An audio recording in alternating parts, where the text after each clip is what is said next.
जैन आचार्य, एक यशस्वी विद्वान, एक दूरदर्शी प्रकाश स्तंभ। उन्होंने समुद्र पार नहीं किया, कभी मंच पर खड़े नहीं हुए, फिर भी जिनका संदेश दुनिया भर में गूंज उठा। सन 1893 में शिकागो में आयोजित विश्व धर्म संसद में विश्व के विविध धर्मों ने पहली बार एक साझा मंच पर अपने विचार और दर्शन प्रस्तुत किए। उसी ऐतिहासिक अवसर पर एक जैन मुनि आचार्य विजयानंद सूरी ने बिना सागर पार किए जैन धर्म की गूढ़ और प्राचीन परंपरा को विश्व मंच तक पहुंचाने का मार्ग प्रशस्त किया। उनकी आध्यात्मिक निष्ठा और दूरदर्शिता ने मौन रहते हुए भी पूरी दुनिया को दिशा दी।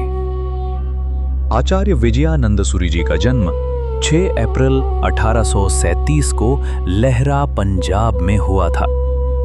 पवित्रता और संयम के पथ की ओर आकर्षित होकर उन्होंने अल्पायु में ही दीक्षा ली।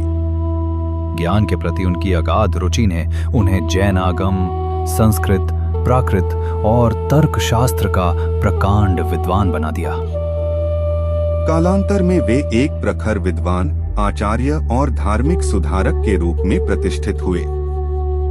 सन 1893 में जब पहली बार विश्व धर्म संसद का आयोजन शिकागो में हो रहा था, तब धर्म संसद आयोजकों ने आचार्य विजयानंद सूरी जी को जैन धर्म का प्रतिनिधित्व करने के लिए आमंत्रित किया, परंतु उन्होंने विनम्रता पूर्वक इस निमंत्रण को अस्वीकार करते हुए कहा कि वे जैन साधु हैं और जैन व्रतों के अनुसार समुद्र यात्रा तथा यांत्रिक साधनों का उपयोग वर्जित है। आचार्य विजयानंद सूरी जी इस तथ्य को भली प्रकार आत्मसात कर चुके थे कि इस धर्म संसद में जैन धर्म का प्रतिनिधित्व होना आवश्यक है, ताकि समस्त विश्व जैन दर्शन और उसके मूल सिद्धांतों से परिचित हो सके। आचार्य विजयानंद सूरी जी ने आयोजकों के इस अनुरोध को हृदयपूर्वक स्वीकार किया कि यदि वे स्वयं उपस्थित नहीं हो सकते तो उनके स्थान पर एक योग्य प्रतिनिधि भेजा जाए। आचार्य विजयानंद सूरी जी ने विश्व धर्म संसद में जैन धर्म का प्रतिनिधित्व करने हेतु एक योग्य प्रतिनिधि के रूप में श्री वीरचंद राघव जी गांधी को चुना। वो एक प्रतिभाशाली युवा थे जिन्हें जैन दर्शन की गहरी समझ थी और जो अंग्रेजी एवं पश्चिमी विचारधारा पर सशक्त पकड़ रखते थे। आचार्य विजयानंद सूरी जी ने धर्म संसद में प्रतिनिधित्व हेतु वीरचंद गांधी को जैन सिद्धांतों, आचरण और दर्शन में विशेष प्रशिक्षण दिया।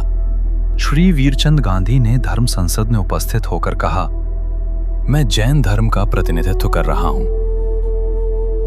अपने समुदाय और पूज्य आत्माराम जी की ओर से, जिन्हें मैं यहां विशेष रूप से प्रतिनिधित्व कर रहा हूं।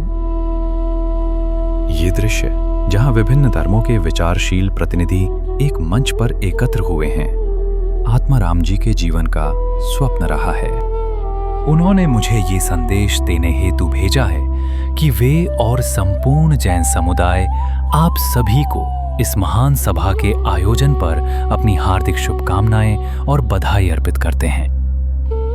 श्री वीरचंद गांधी ने आचार्य विजयानंद सूरी जी की शिक्षा और प्रेरणा से शिकागो की विश्व धर्म संसद में जैन धर्म की तर्क संगतता, करुणा और आध्यात्मिक गहराई को पूरे विश्व के सामने रखा।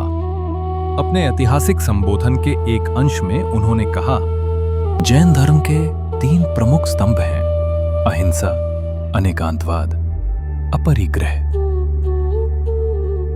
मुनि आत्माराम जी वहां शारीरिक रूप से उपस्थित नहीं थे, परंतु उनकी आध्यात्मिक उपस्थिति और संयम पूरे मंच पर अनुभव की गई। विश्व धर्म संसद के आधिकारिक प्रकाशन में धर्माचार्य मुनि आत्माराम जी की तस्वीर प्रकाशित की गई और उनके प्रति सम्मान गरिमामय शब्दों में व्यक्त किया गया।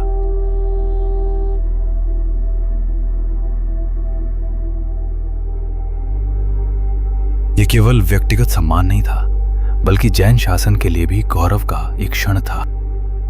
एक ऐतिहासिक आदरांजलि महान आचार्य को, जिनकी मौन उपस्थिति जैन धर्म की सबसे प्रभावशाली आवाज बन गई। मौन से बोले, संयम से शक्ति दी और प्रतिनिधि के माध्यम से जैन धर्म की वाणी को विश्व तक पहुंचाया। 1896 में धर्म संसद के केवल 3 वर्षों पश्चात आचार्य विजयानंद सूरी ने देवलोक की ओर प्रयाण किया, लेकिन तब तक उनका दृष्टिकोण समुद्र पार कर चुका था। हम आचार्य विजयानंद सूरी महाराज को केवल एक विद्वान, लेखक या सुधारक के रूप में ही नहीं, बल्कि एक ऐसे जैन मुनि के रूप में भी स्मरण करें जिनकी जिन शासन के प्रति अटूट आध्यात्मिक निष्ठा और गहन ग्रंथ रचना ने जैन धर्म को आधुनिक विश्व से जोड़ने वाला एक सेतु बना दिया।